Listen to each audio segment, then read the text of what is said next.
Knock it off, Todd. Come on. Quit playing games. I know you're crazy about me. Marcy told me. Well, you are big and strong, aren't you? You know it. And you think that makes it okay for you to harass me? Don't walk away from me. What are you, a lesbian or something? Oh my God, I wish. Would you leave me alone then?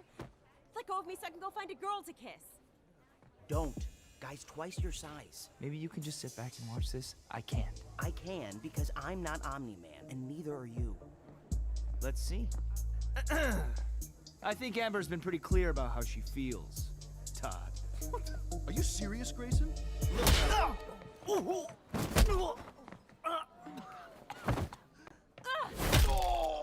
Leave him alone! What are you looking at? Thank you. Yeah.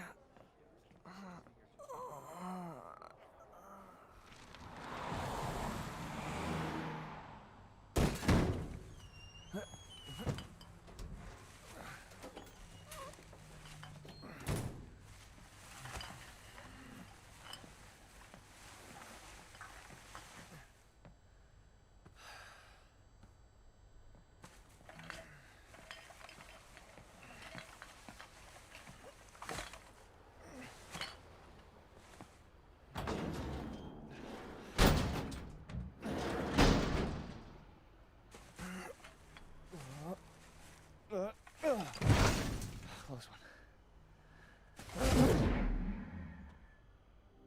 Ah. It's about time.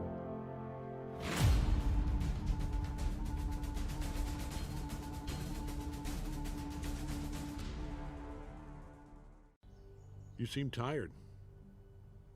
I'm fine. Just got a lot on my mind, I guess. Oh, yeah? So, what is it?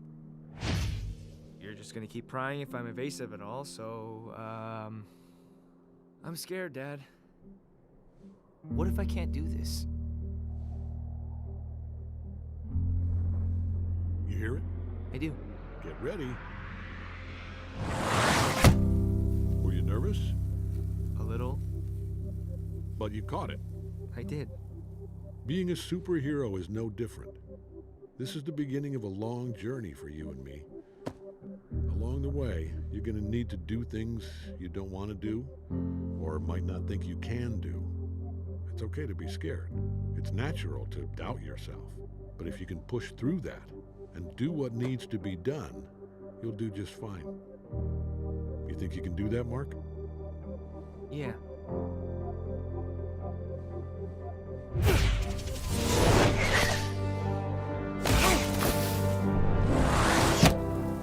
Son, kids your age think they're invincible, and it holds them back, makes them careless. The thing is, you're different. You actually are invincible.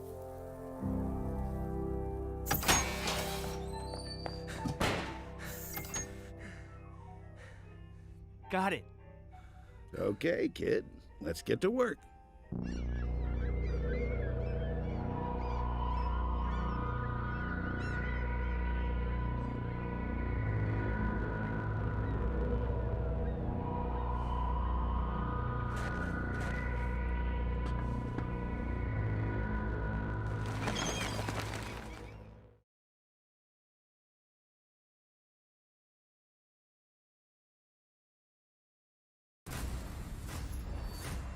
Son, kids your age think they're invincible. And it holds them back, makes them careless.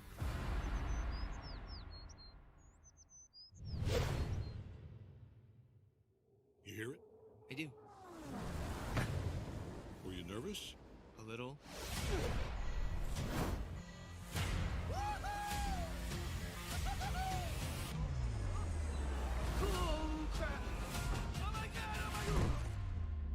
I can do this!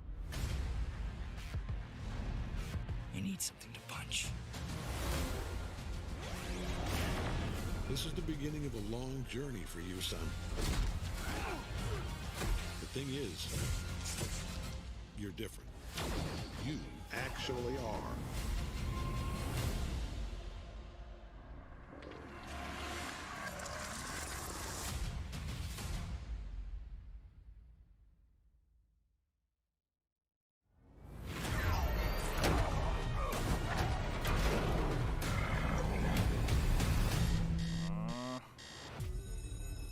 Come on. Knock it off, Todd. I think Amber's been pretty clear about how she feels.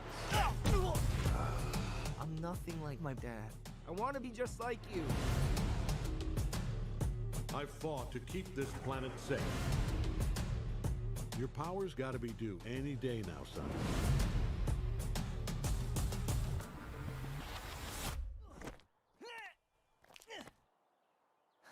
Morning! I'm scared, Dad. What if I can't do this? Follow me. Slow down. Land. I said land. Stop! Get up. I'm actually getting used to this a little. That's not good. You need to be better. After everything he's done, how can I live up to all that? You need to decide what kind of hero you want to be. That was you in the blue and the yellow. Why don't you meet the team after school? May we count on you in the future? Yeah, I think so. And bored of this.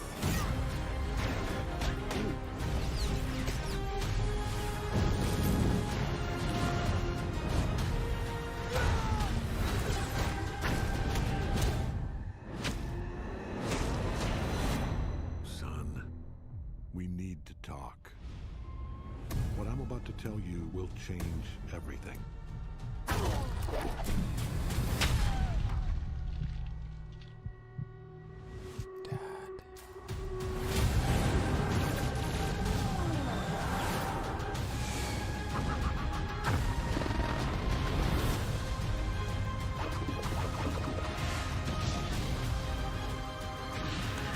I wasn't ready before. Now I am. You being a superhero is the coolest thing that's ever happened to me. Now take me flying or I'm gonna tell everyone you're invincible. It's alright, that's alright.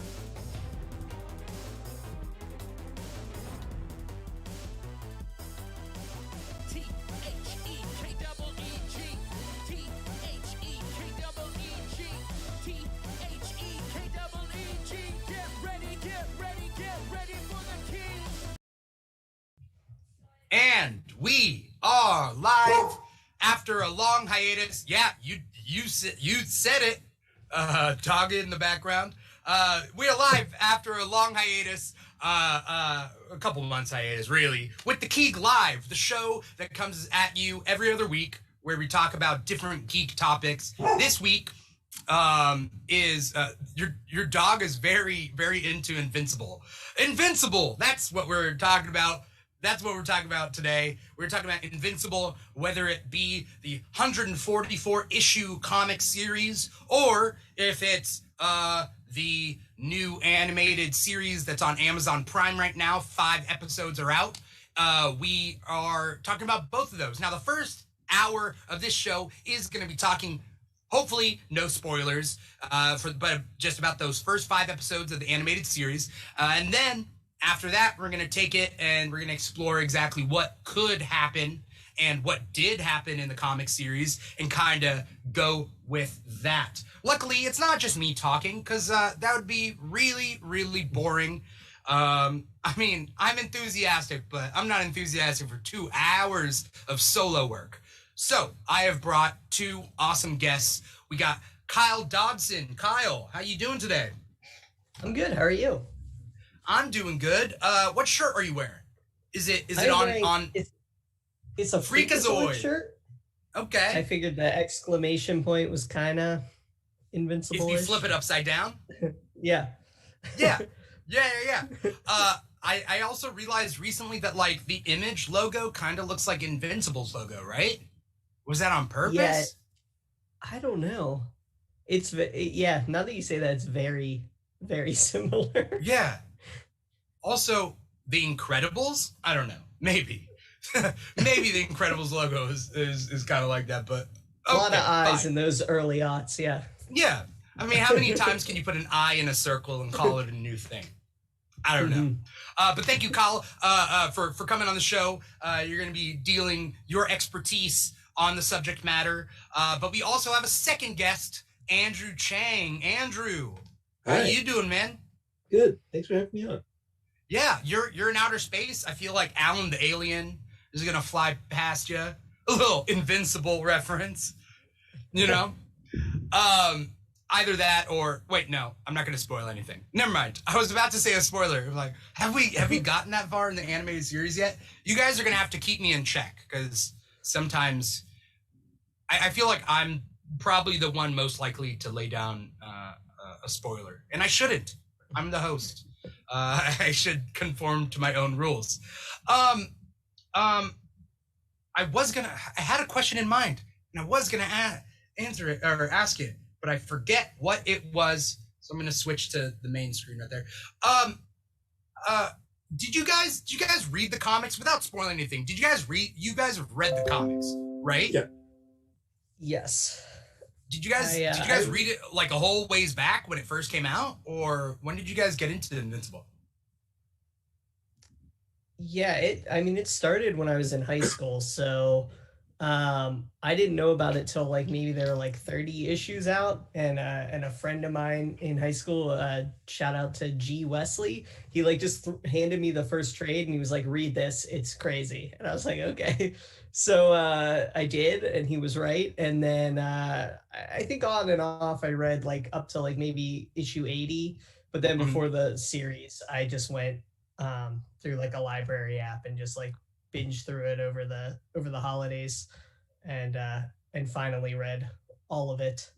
Yeah, which is a lot, but it is a lot. It's 144 issues plus some other issues here and there. Yeah. Andrew, what about you? I remember reading it occasionally 13 years ago, and then like it was really a lot more reading the trades off and on at the libraries than reading the issues, single issues at a time. Yeah. So yeah, my experience was mostly reading the trades as they went along. Yeah, the trades are like I mean, I showed you guys my shelves earlier. Like, I love trades more than single issues.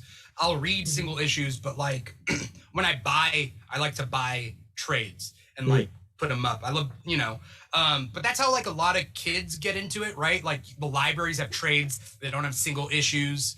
And then, I mean, it's just easier. You just compile the whole story arcs. But I was looking it up, and like trade paperbacks for Invincible, there's like 25 of them.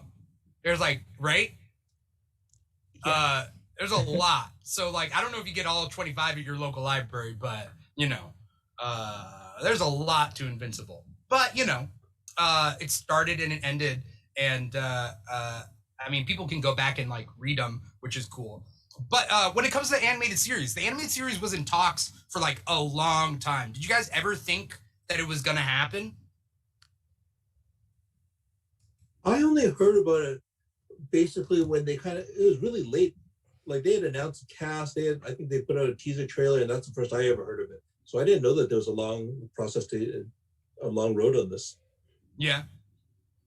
It was like one of those things where like we were talking before the show, it's like the Crow reboot or something. Like every year there was like a kernel of news about, hey, this is going to happen next year.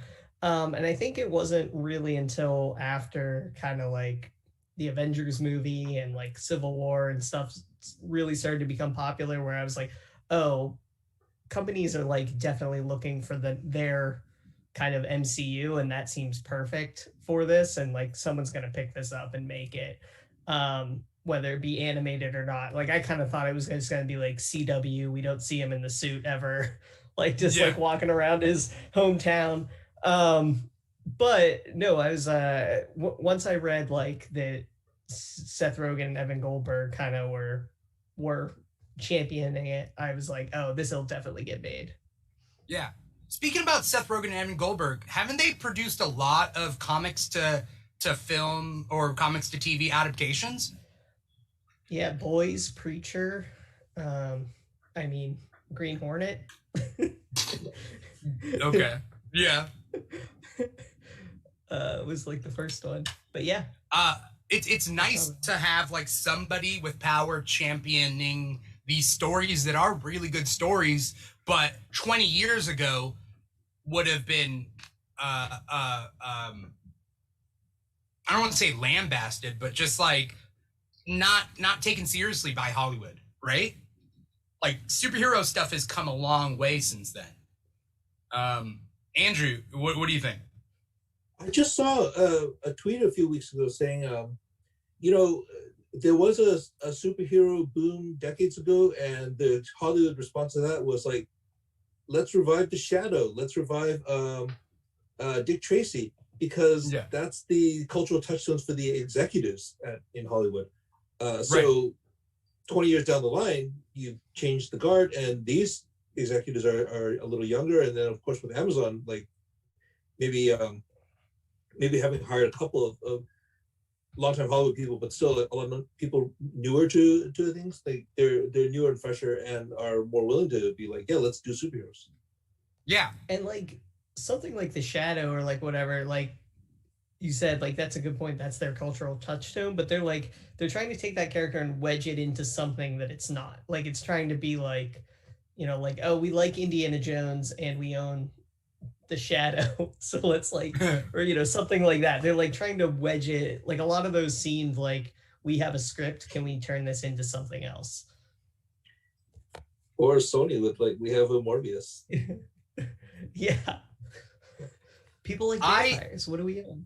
I mean, I was telling you guys earlier how like I didn't think that anything Invincible would get made once Invincible, the comic series ended at like issue 144. Like that was it. And I was like, okay, like that's it. Like I don't expect this to ever see the light of day again. You know, we can hope. But then you get like there's other properties that I hope never see the light of day. I never thought the Joker movie would get made. I never thought like that Joker movie would get made. I never thought the Venom movie would get made. And then suddenly a couple months later, they're like, oh yeah, we finished filming. And I'm like, it took you like 2 months to film it. Like, what is going on? They're actually going to make it. And I was not excited for those. So it's like the flip experience. It's like, I guess the law of averages is there are movies that I don't want to get made, they get made. And movies that I want to get made that don't get made, and then Invincible pops up, and then I'm pleasantly surprised. You know, I don't know if that's your guys' experience, but law of averages. I guess we win some, we lose some. I remember being in high school and like walking around wearing like an Infinity Gauntlet shirt with like the original comic cover on it. And people would just be like, "What is that? Is Spider-Man on there?" And I was like, "Yeah, it's like it's you know." A Marvel thing, and like people are like, oh, that's weird, but like now it's like, you know, my parents know what the Infinity Gauntlet is. It's like a weird, like yeah. How weird is it? Like superheroes have come so far. Like when I was in high school, I created a comic book club.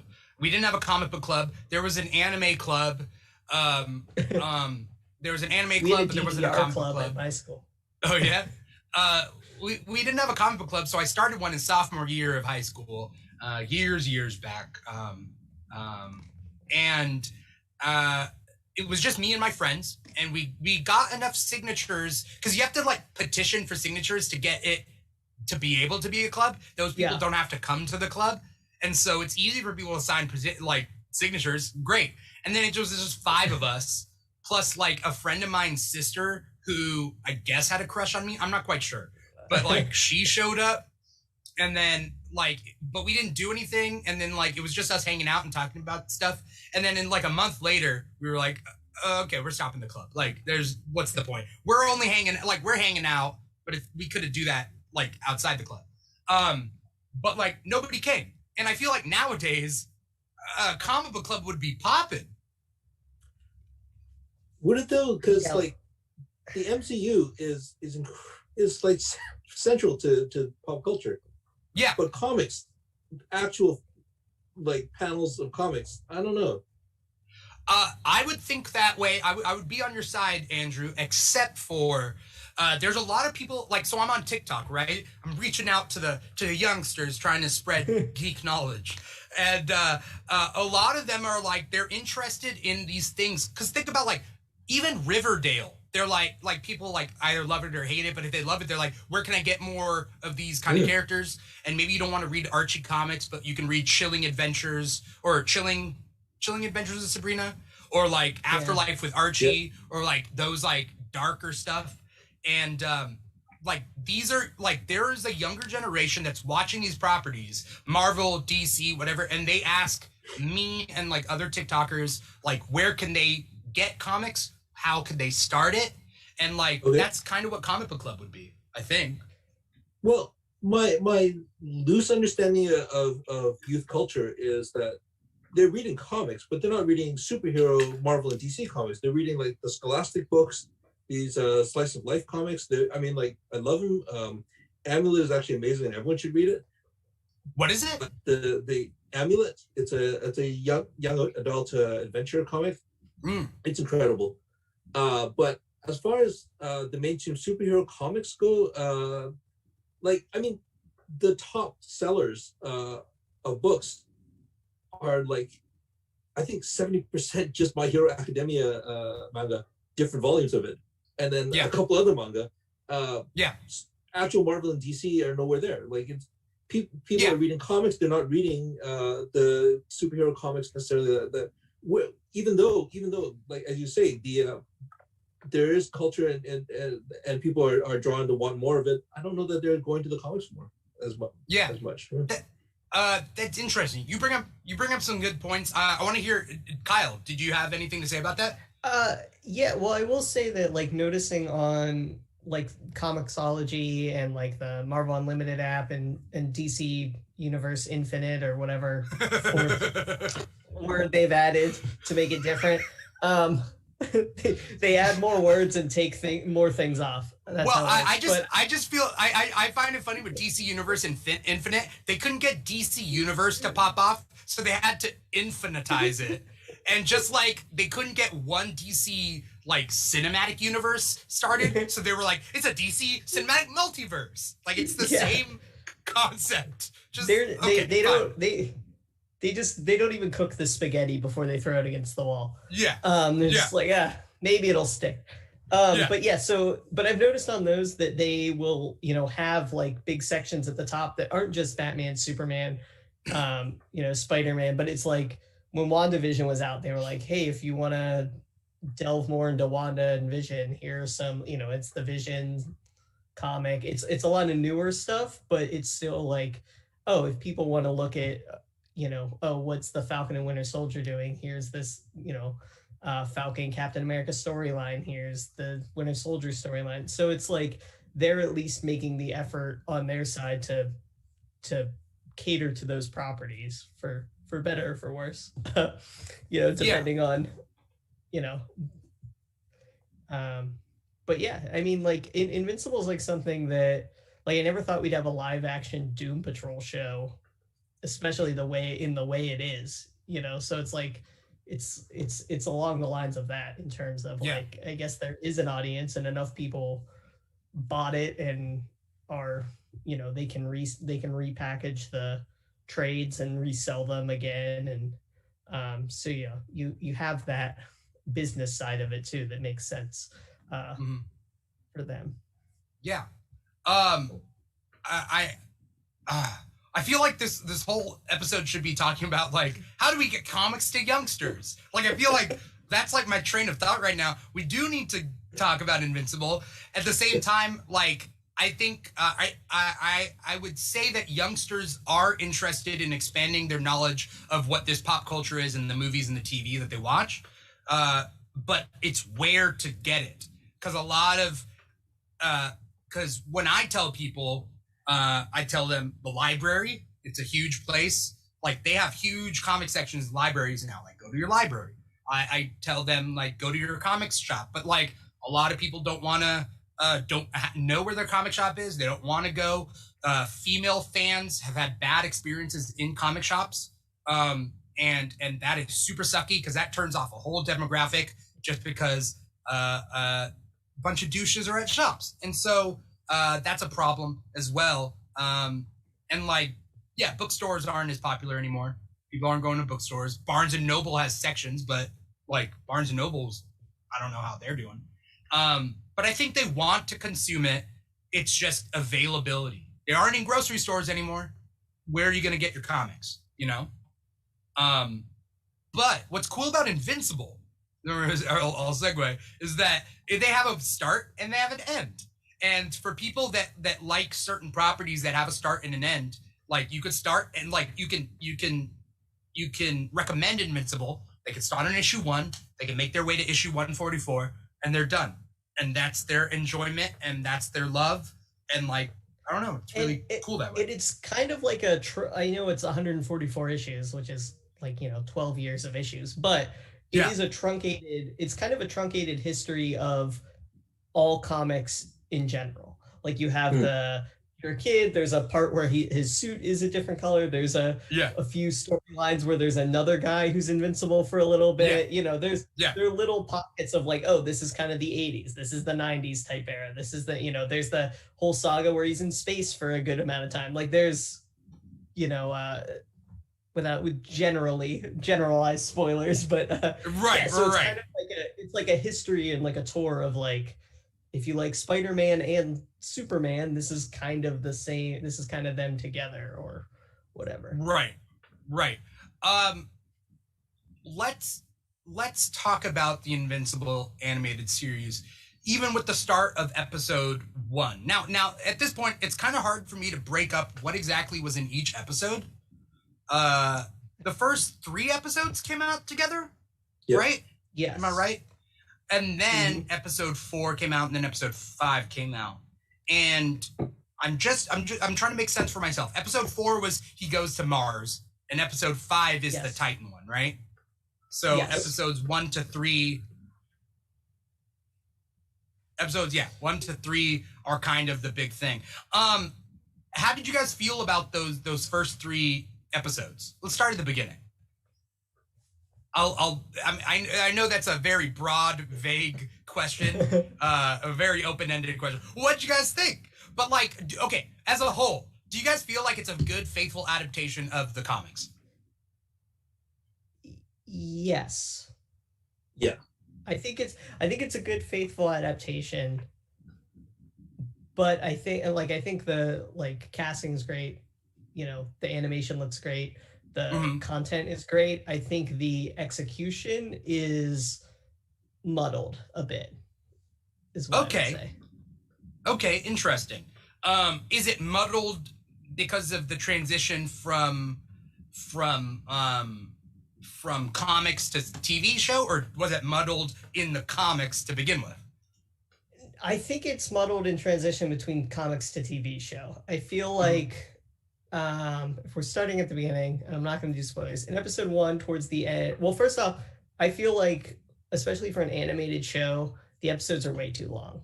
Like I get like 2/3 in, I'm like, this could, they kind of go on some tangents, which is fine when you're in a monthly comic book, but when you're watching a TV show, I think like just basic structure of an episodic show, it's like, we don't need this here, you can put this here. And I'd almost rather, I think the whole thing's going to be 8 episodes the first season.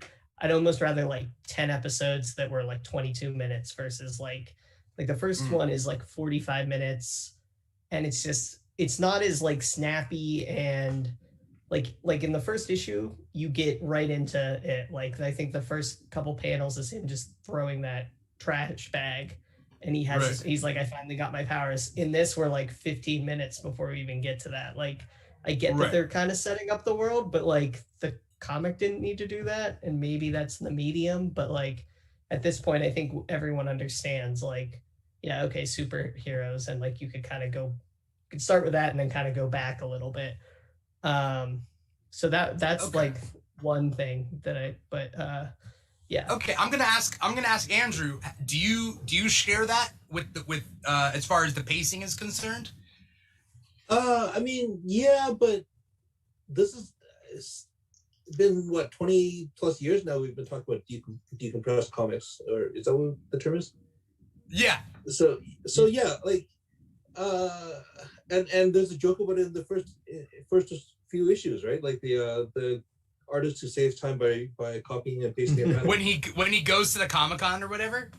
Yeah. So Yeah. so what I would say, I agree with Kyle that execution's a little muddled, but I think like where I disagree is I think that came from the comics, because the Invincible comic was super ambitious about like, well, we want to be like, you know, Spider-Man being mentored by Superman, but then we throw in like a dozen other things and a dozen kinds of different tones. So it's not just like the things, but the tonal shifts that are really abrupt by design, but that's hard to pull off, and it is like jarring. And actually, you know, we were talking about comics for kids, but Invincible, the show, should not be watched by kids. Like, it's upsetting. No. Yes. Yes. I can imagine some people being like, some parents being like, oh yeah, watch this show, it's an animated, it's cool, Wi-Fi, whatever, and then their kids are watching people's heads explode and everything. It's like, the first 30 minutes were fine. The first 30 minutes I think that's were fine. I think that's part of the reason too that the thumbnail on Prime is like him bloody, because I think like if it was what was behind you, Dimitri, they would just be like, people would be like, oh yeah, my kids can watch this, it's superheroes. Yeah. Yeah, like my parents were like that. Like they bought me like Watchmen when I was like 11. They're like, yeah, it's superheroes, you can read this. And this is like, they had no, like I do, but I was like, oh cool. Like they had no idea. So like, yeah, it's I think that's part of it. And I think yeah, I just think, and there's in the comics too, it gradually builds like the violence sort of, and this is just like right away, which I think is also part of that. You don't want kids to watch 5 episodes and then suddenly there's like a huge bloody battle and they're like, what is this? But also as like a fan, I kind of liked that tonal shift of like, you're reading the first few issues and it seems, honestly, the first few issues of Invincible, it seems very standard. It seems like, you know, like I've seen this before. And then there's like, I think it's issue 6 or 7, there's just like an event and you're like, what? And that's what, you know, keeps you watching. And I think, yeah, and I mean, we're talking about the event, and this is easy to say because it's in the show, but it's Guardians of the Globe get killed, right?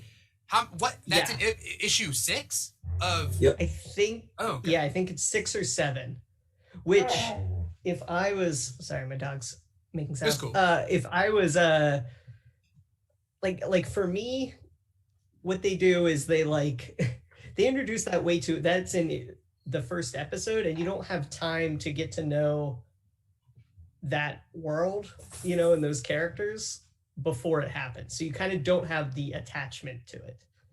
Right. And in the comic, they kind of hide who does it. And in the show, it's like very blatant, which also adds to like kind of like, oh, well, we know and the other characters don't know, but there's not really a tension of trying to figure it out. Right.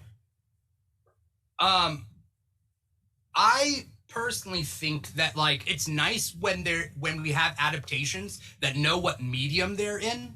So like if I'm going to compare it to The Boys, and this is something that I would say when The Boys was out, The Boys was a comic book that satirized and essentially shit on other comic books, right?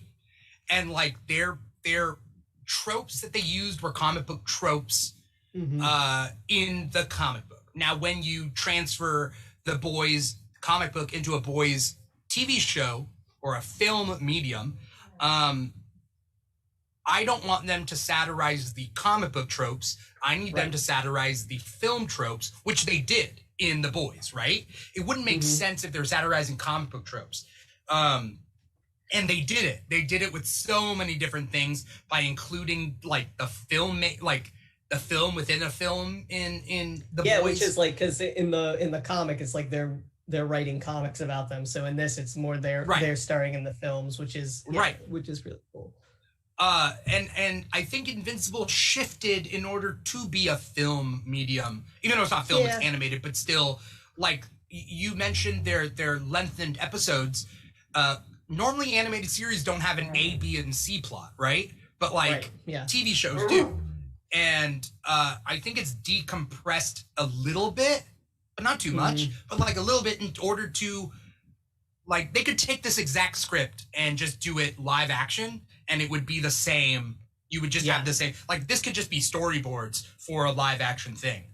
And like, I think that's what they were going for. Andrew, you got any, you got any opinions on that? Well, I was going to say, I had prepared some comments in advance, so I hope that's okay. Yeah. The gore is like entirely faithful to the comics. Yeah. But I think it's more upsetting. I don't remember my reactions from a decade ago, but I think it's more upsetting because it's moving. Yeah. And like this actually made me think of something William Goldman, who had written the adaptation for Misery, said, because the Stephen King novel has a horrifying sequence of violence, and it's actually toned down for the movie. And he was furious. He said, like, you've ruined the movie. Like, this is the thing that made me want to write the script in the first place. How could you do this? Like, you cut the heart out of it. And then he saw it. He's like, you know what? If it had been done exactly like the book, it would have been too violent, because like what you read is different from what you see. Like when it's visual and moving, it's more visceral, and it would have been too much. Like if we had done exactly like the book, like it would not have been a successful movie. It would have been like a cult hit, and people would have been like, yeah, I heard about that. Isn't that where that thing happens? So I think that's kind of my reaction to the gore in this show is like, yes, it looks just like the comics book does, but it's somehow more upsetting, and I actually do wish that they toned it down. Oh, I think they're going to get into a spiral too of like, it seems, at least with these first 5 episodes, they've tried to outgore themselves every episode, and we're going to reach a pinnacle, and then it's going to be like, is season 2 not going to have as much gore? Because you can't just keep coloring red and red and red and red on the screen before it's just filled. So because like almost every episode now has had like a pretty bloody battle, which I feel because at the end of the first episode you have that one, and then 2 and 3 run together to me. But then like even on Mars, when they're on Mars there wasn't. That's true. That was a pretty tame episode. Episode 4. Was it? Oh no, wasn't there another battle in that? It was the Martians. Then there was Damien Darkblood's plot line. Is that the one with the new Guardians of the Globe fight though? Wasn't there one of those? Or no, that was 3. That like Monster Girl versus Rex. Oh, that was in 3. Yeah. Okay. So then I guess not in 4. And 4 was pretty tame. Yeah. But it just seems like they're really trying to hit that note of the series that I think the series kind of towards the end was like a crutch of that, just kind of kept amplifying it. So, yeah. I think Andrew brings up a good point that like the gore is, same with the boys. Like the gore in the boys is always it's played differently than the gore in the boys TV show, the live action show, and like it's more shocking, it's more jarring. I don't know. I'm fine with it. Both shows are good enough, because I don't like gore, but like both shows are good enough for me to be like, well, I will deal with the gore and I'll be on like my back foot, and like for boys specifically, sometimes with boys I'm like, but with Invincible I'm like, I don't know. I feel sorry for these characters though. Seeing them in live action, they're moving, they're begging for their lives, and then they die. Like, that's tough. How do you guys feel about the changes story-wise between the comics and the series? Well, I think they treat women way better in the series than the comics. Mark's mom already has a job. Like, she's not later going to get her real estate license. She's more involved in what's happening rather than just kind of being I think in this comic, I think we only ever see her like at home for like 30 issues or something, that she's just at home. So it's nice to have, you know, she's doing more. Same with Amber. They kind of, I think, took a little bit of Eve's storyline from later on and kind of gave it to Amber with the charity thing. So that's like one thing I noticed, that like they're written better and like more fleshed out, and rather than just being like, here's an NPC for Invincible to go talk to for 3 panels and then right. Andrew. Just structurally, moving around what Omni-Man does. There's a bunch of structural changes, but they don't really change the overall tone or worsen it in any way. I don't think those structural changes made it any better or worse. They're just different. With the exception of like moving up the slaughter of the Guardians of the Globe, I think that's just kind of structurally necessary, so that you don't kind of betray the audience later in the show. This is more just like, well, this is the show. So yeah, that one had to be done. I would have done it like if you like, you would watch 4 or 5 episodes and then find out that like animated series Superman, who you've fallen in love with, like did this, and then rip your heart out. Like that would be me as a producer, because I'd be like, that's what you want. You want then to, if now you're doing that from a new script, yes, no, that's the way to do it. Yeah, I think if you're doing that with like hundreds of Invincible fans who read the comic, running around going like, oh, I can't wait till this happens, then you can't do it. So yeah, that's hard. But I feel like that should have been that, and I think it will be. The fight will be the last episode.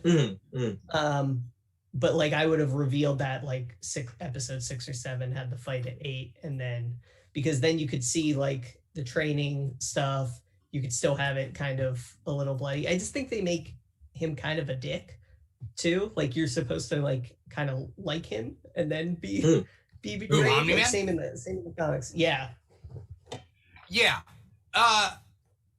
Is he more of a dick here than he was in the comics? Oh, for sure. I think so, for sure. Because he's like more like kind of secretive and off, and in the, especially at the beginning of the comics, he's Superman. You know, he's like Clark Kent. Yeah. He's like an arrogant Superman type archetype, I guess. Something that was interesting to me is but I hate to draw parallels between The Boys and Invincible, because when I posted about Invincible, they were like, is it like The Boys? Is it like Sky High? People were trying to draw like, you know, because there's a lot of kids right now that grew up on Sky High when they were like 5 versus grown up, like had Sky High come out when they were in high school. Anyway, they were like, they're trying to do this. Same with Jupiter's Legacy. They're trying to figure out, okay, we're dealing with these broad superhero ideals, but like, how does the story progress?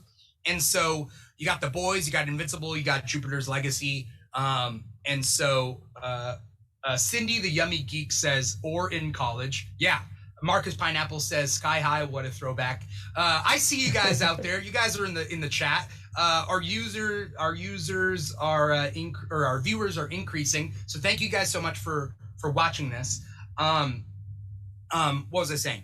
With the Boys comic, okay, Garth Ennis versus Robert Kirkman, both are interesting writers. Garth Ennis, I think, is very edgelordy. He's very much shock value. I don't think that Garth Ennis can write female characters or any minority characters to save his life. Like he makes a mockery out of both,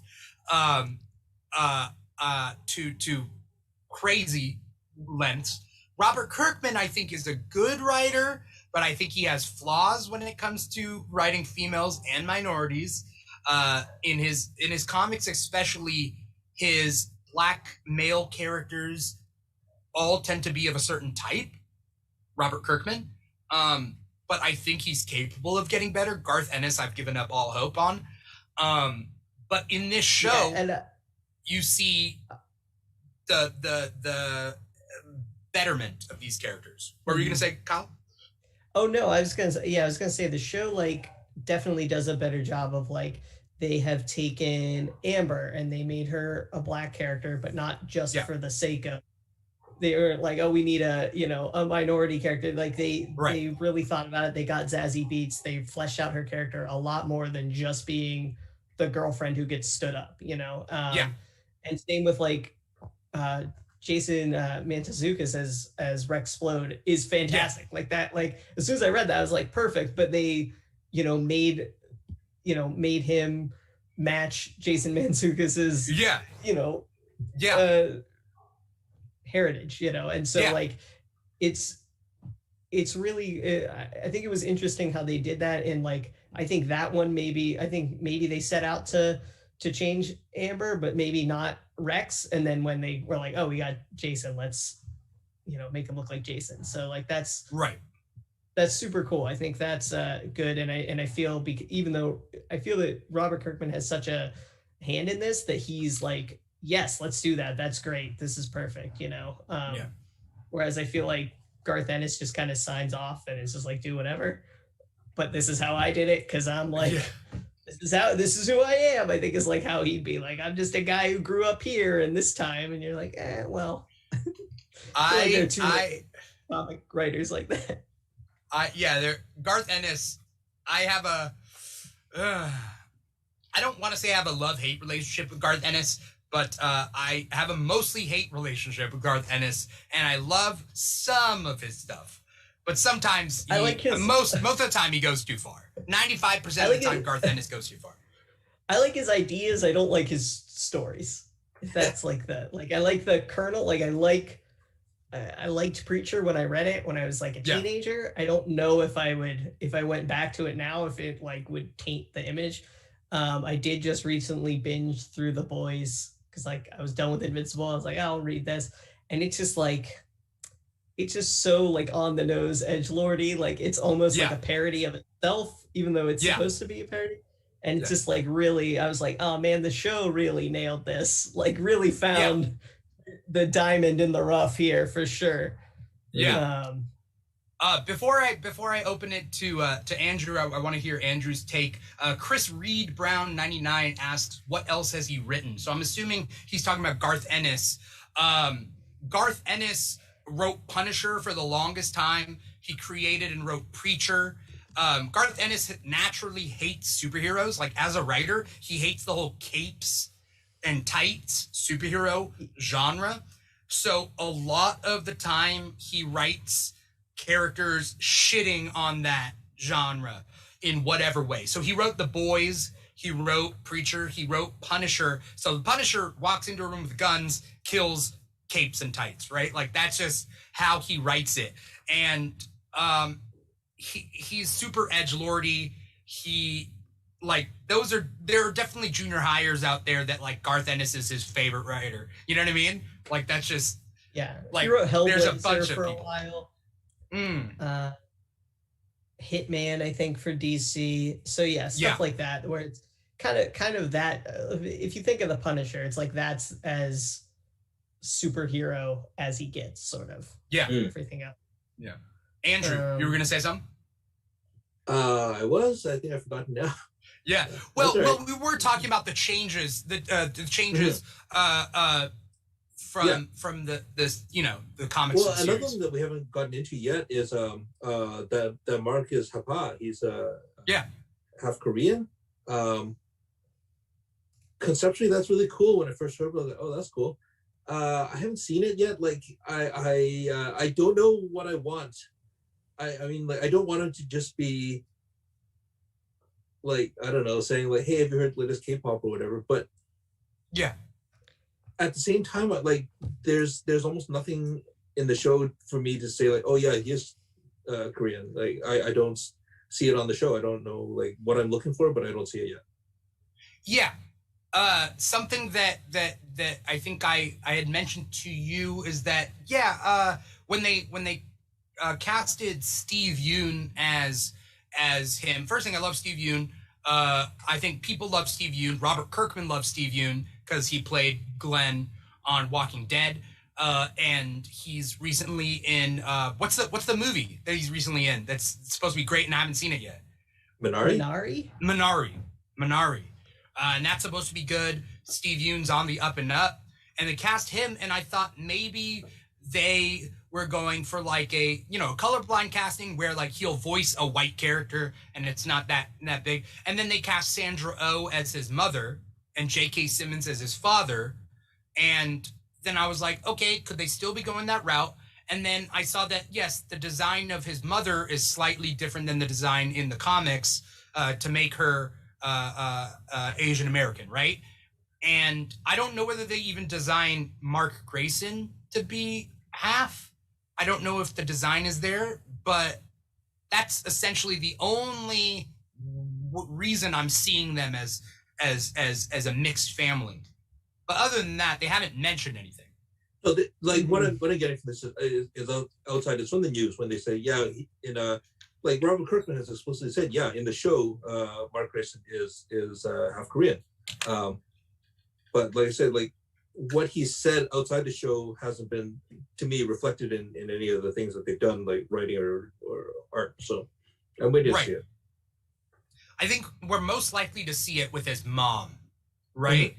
But I mean, we'll see, because we're actually getting a lot more storyline with his mom and the whole Damien Darkblood stuff. By the way, is Damien Darkblood in the comics?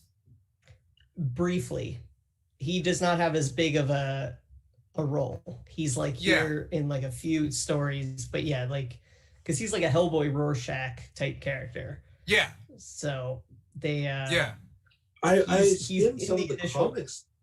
I think it's like a straight up steal of Rorschach investigating the Guardian's murder. Yeah. Yeah.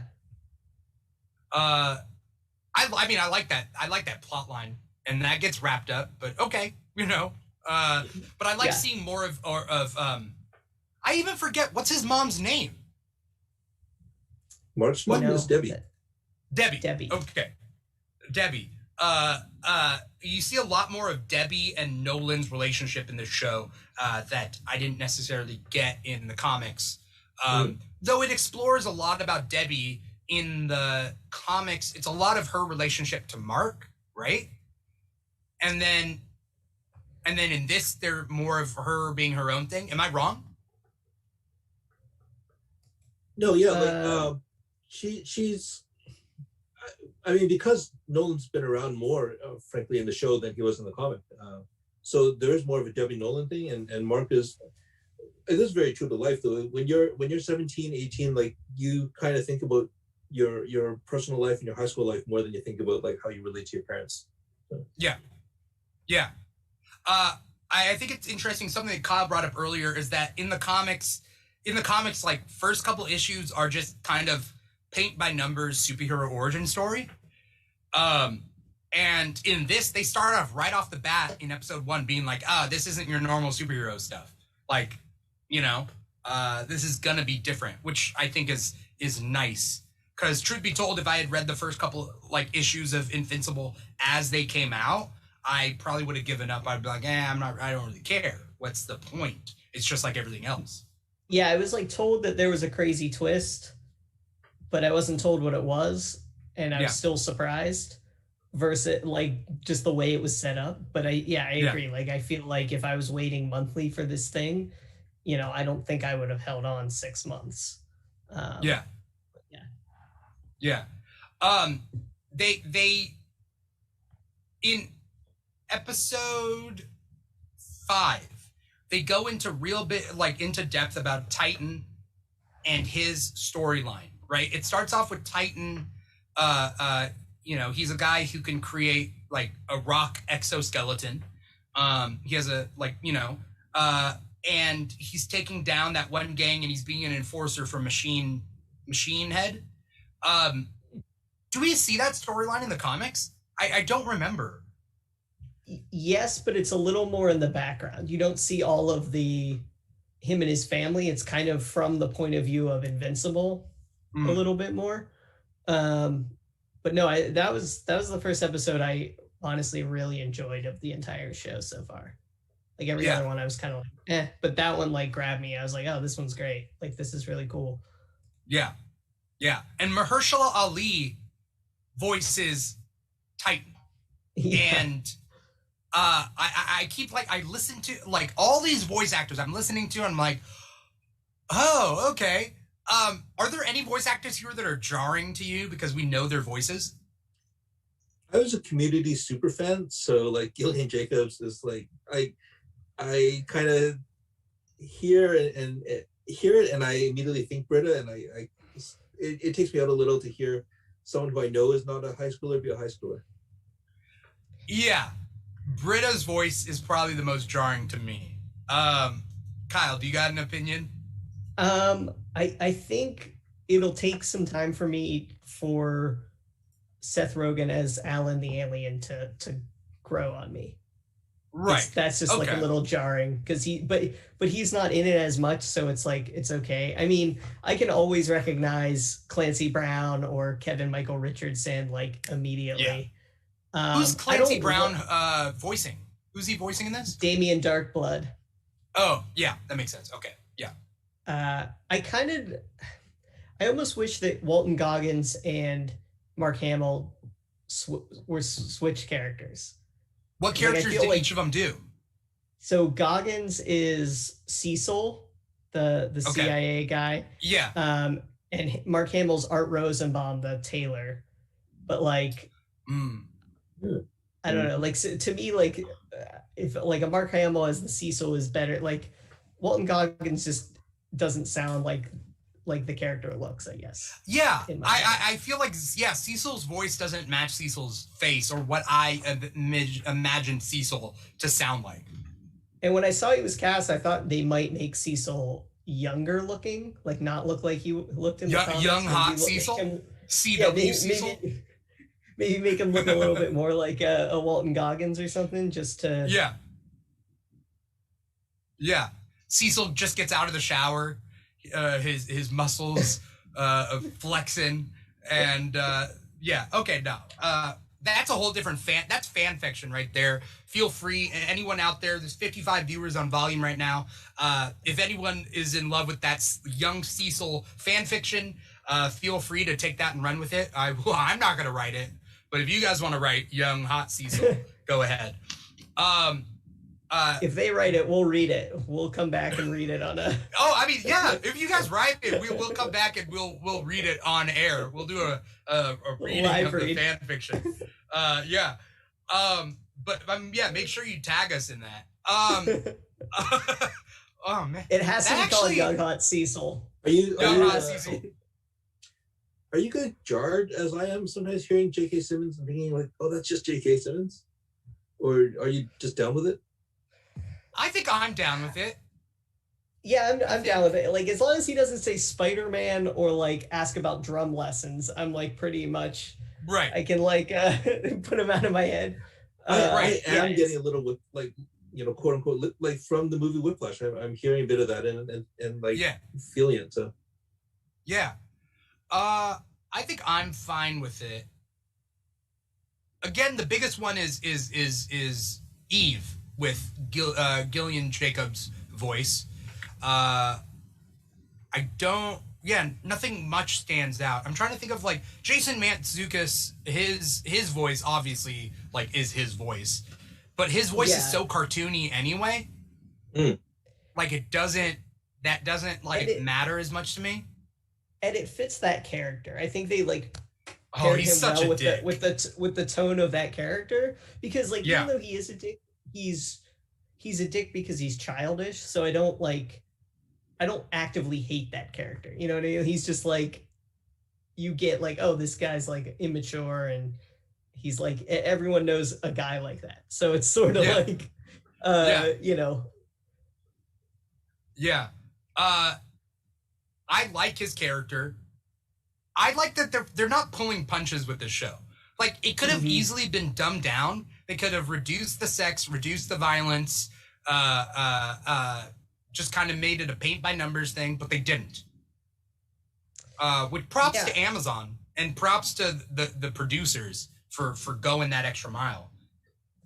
And I think it helps that they've done, you know, it's the same team that has done, you know, collectively Walking Dead, Boys, Preacher, like these other shows that have been successful and had several, you know, seasons, including Walking Dead, you know, tons of seasons. Right. But like they kind of know this material and this genre of material, and they can just kind of go for it and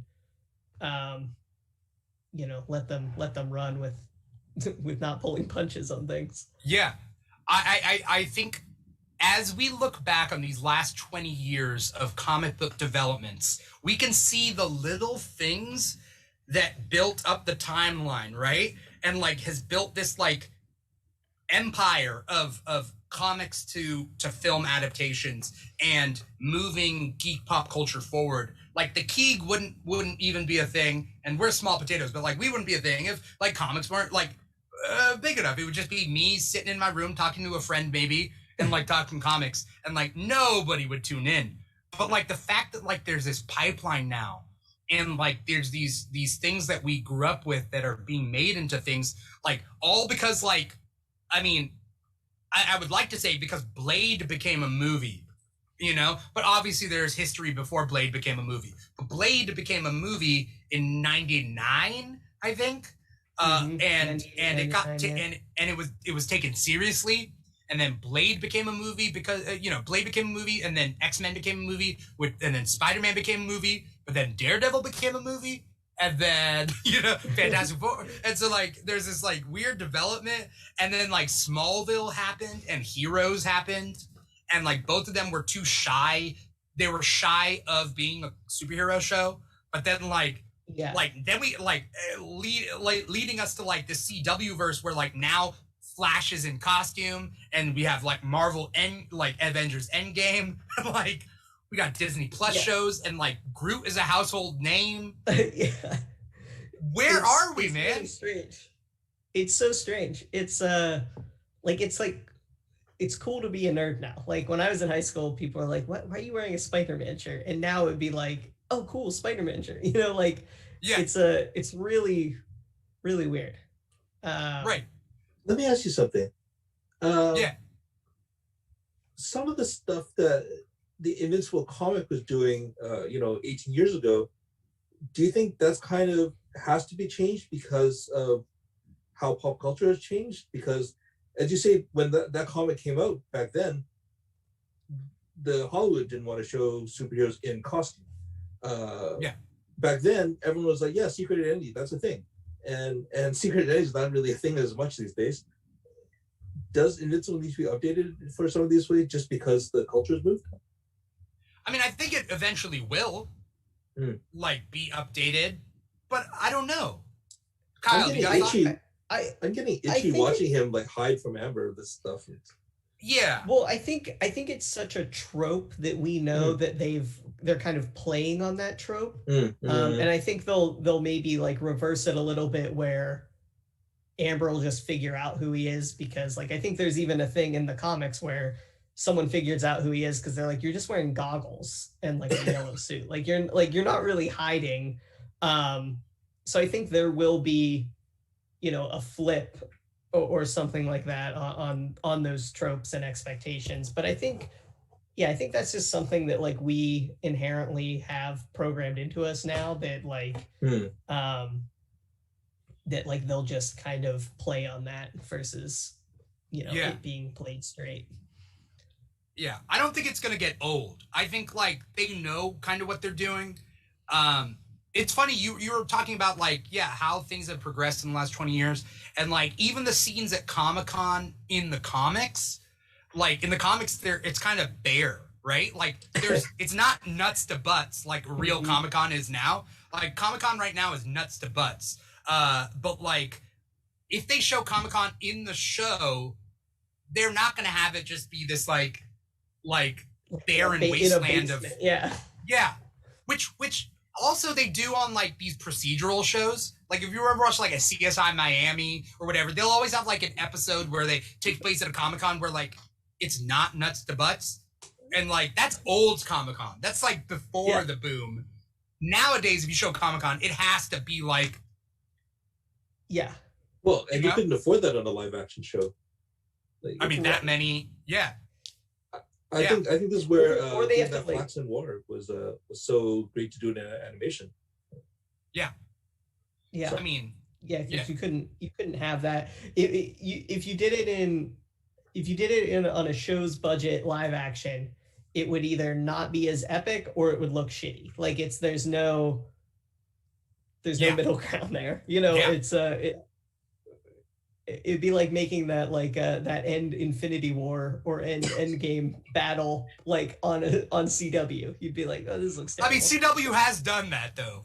Like there's the big crossover events that like they don't look as good, but if you're like the kid in me that grew up with like Smallville, I see the CW shows as like, this is amazing. These TV characters are getting together. Like, I will accept it. But the kids nowadays that are growing up on Endgame, they're like, it'll be interesting because a lot of the people who are making things now, especially like Invincible and whatnot, grew up with like Dolph Lundgren Punisher and like a Shaquille O'Neal Steel movie and like things like that. And it's like they know what not to do because of those and what to do. And like, you know, Batman 89 is iconic, but it's dumb that he runs up the stairs when he has a grappling hook. Like, it's just like, there are like little things like that people are like, yeah, that's stupid. Like, so it'd be interesting to see how it progresses with people that have grown up with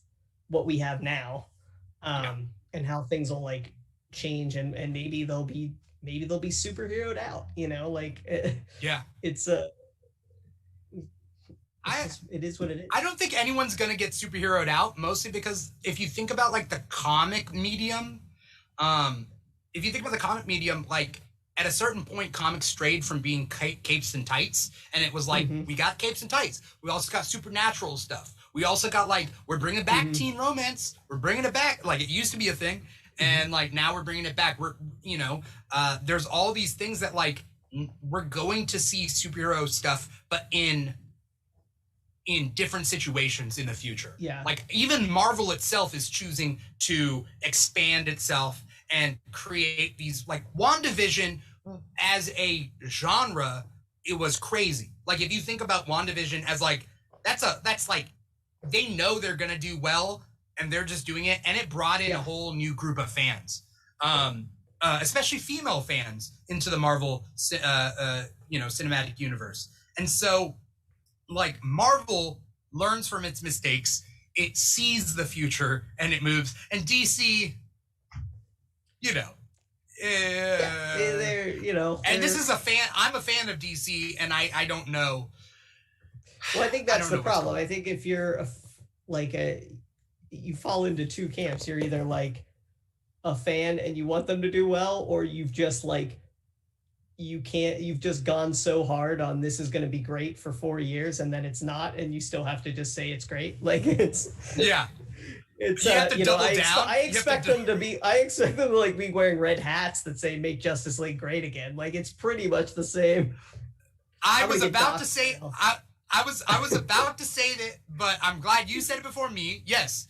Who does that remind you of? Where it's like you've been wrong for so long and you have to double down. You're like, the next Justice League will be even better. Justice League Snyder Cut was better than Endgame.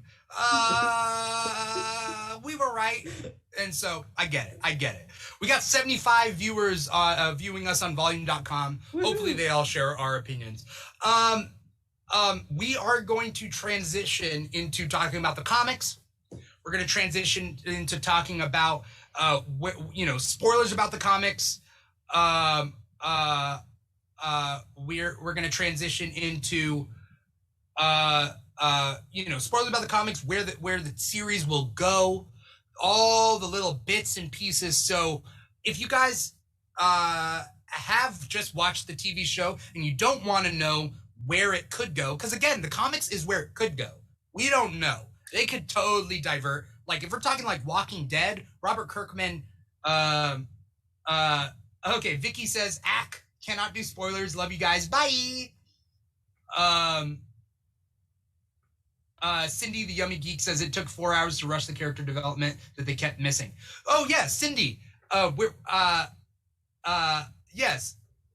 Okay. Cindy the Yummy Geek said disagree, and I wasn't sure where she said disagree to. And I was like, I don't know, Cindy. I was like, well, what do we disagree about? But I'm not saying that Snyder Cut was better than Endgame. I'm saying it's not better than Endgame. Cindy is saying it took 4 hours to rush the character development that they kept missing, and then Avengers was years building in the making. Yes, I agree there. I don't think anyone's here is disagreeing with that. If Justice League came out in 2004, it would be the best movie of the aughts. But it's a 2004 movie that came out after all the MCU stuff, so it's just garbage. Yeah. Same with Venom. This is something that I said about Venom. Is like Venom would have been great if it came out like 2004, 2006. But now I expect better, right? Oh, you don't like an Eminem personalized song for the end credits? He rhymes Venom with ballpoint penum. Brilliant. It's brilliant to me. Aquaman is the same way. I was okay with Aquaman. But that like final song in the end credits, or like Pitbull doing a cover of Africa, why? That's so zero. Like that's the odds, right? Why are we doing this? Why are we having like Hero?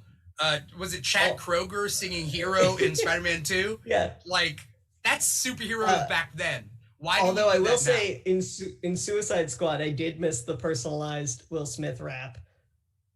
Did you miss that? That would have been icing. We're a Suicide Squad.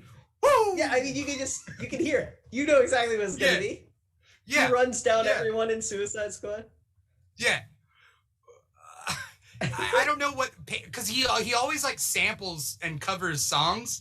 So like, I feel like Will Smith would sample Mambo No. 5, but each lady's name is a member of the Suicide Squad, and then he would do his own like a little bit of Deadshot is all you need. Yeah, I feel like that would be a Will Smith song.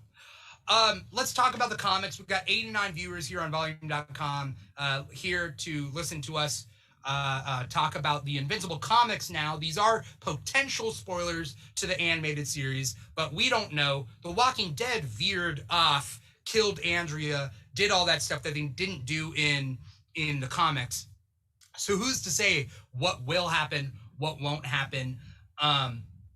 If you guys are watching us and you guys have not created an account on Volume.com, create an account. It is free, and you can chat in the comments, and you can chat with us and let us know your personal takes on the matter. We're also streaming to other platforms, but Volume.com is our main squeeze, so we'd like to bring people over to there. But wherever you guys are following us, like, follow, subscribe, do all that sort of thing, and we're going to continue. The comics ran 144 issues. This is just a tip of the iceberg that we've seen in the first 5 episodes. Not even a tip of the iceberg. The Titanic has not even spotted this iceberg yet. Like, there's so much to go over. Where do you guys feel like where do you guys feel like it's gonna develop to? Or even better yet, do you think that there are any plot lines we're never gonna see in this animated series?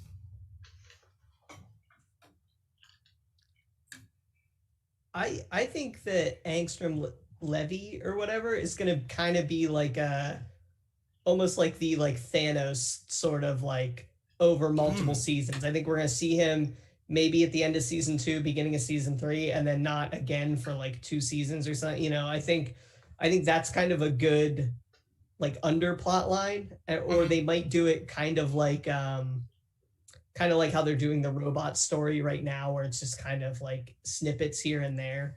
I could see the D.A. Sinclair one a little bit like that, but I feel like that's not going to be an epic storyline. I feel like that's going to be 1 or 2 episodes, and then kind of here and there he'll pop up. But so like that would be my take for those 2 characters for sure. And when we're talking about spoilers for the comics, if we can also like describe these characters, because these are characters we have not seen. So like Angstrom Levy, he like traverses the multiverse. He's like deformed because of Invincible, and he traverses the multiverse.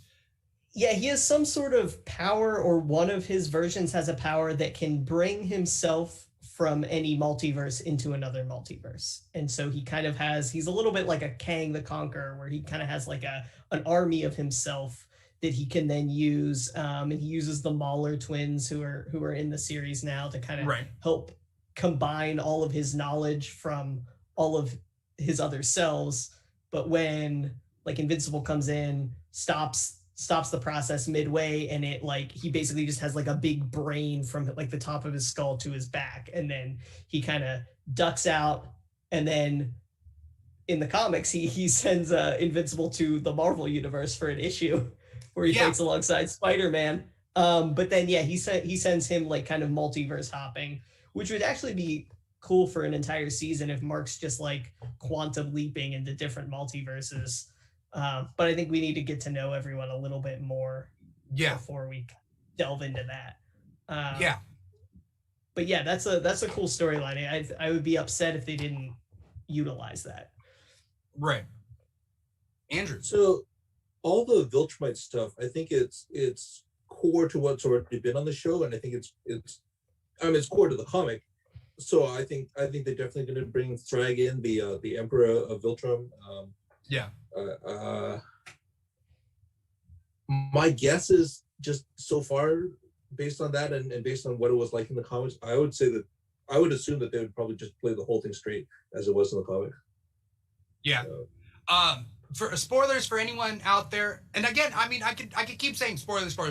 Everybody hopefully knows that right now we're doing spoilers for the comics that may or may not happen in the series, but basically we find out very soon enough that the goal of the Viltrumites is to send a Viltrumite to every planet to conquer that planet for the Viltrum Empire, right? And so Nolan is the emissary to Earth, and that's why he kills the Guardians. And in a horrible way, his goal is to get rid of any possible contenders, right? And what we find out, weirdly enough, is that like Viltrumites can breed with any race, right? They could. I don't think there's any limitations to it. They breed with like these mantis. I think they're Thraxans, right? They can breed with these mantis aliens, and they give birth to a mantis baby that then slowly becomes a Viltrumite as like things go on, you know? Yeah, but they can do that to create armies. I think we'll see Oliver end of season 2, probably. I feel like that's like when I was reading the comics, I was kind of trying to think of like when would the breaks be for the seasons, and that seemed like kind of like the natural end of that, where it's like that whole season is, you know, Invincible's now kind of the main savior of Earth now that Omni-Man's not around, and kind of just trying to deal with that, and then, you know, obviously finding out that Omni-Man has left the planet and started another family and started conquering another planet. It's interesting. I think they'll truncate some of the back and forth with the Viltrumites, because there's a lot of like, oh, let's go here and check on Mark. Okay, see ya. And then you don't see them for like, there's just like a lot of like starting and stopping. I think they'll really condense that. Because like I feel like that's like kind of the series end, is that Viltrumite war that they build up to. Right. How many seasons do you guys see this getting? If season 1 is 8 episodes and however long it took to produce, like how long do you see this going? My guess would be 4 to 5 seasons is probably what they're shooting for. I think they've already been signed for season 2, if I'm not mistaken.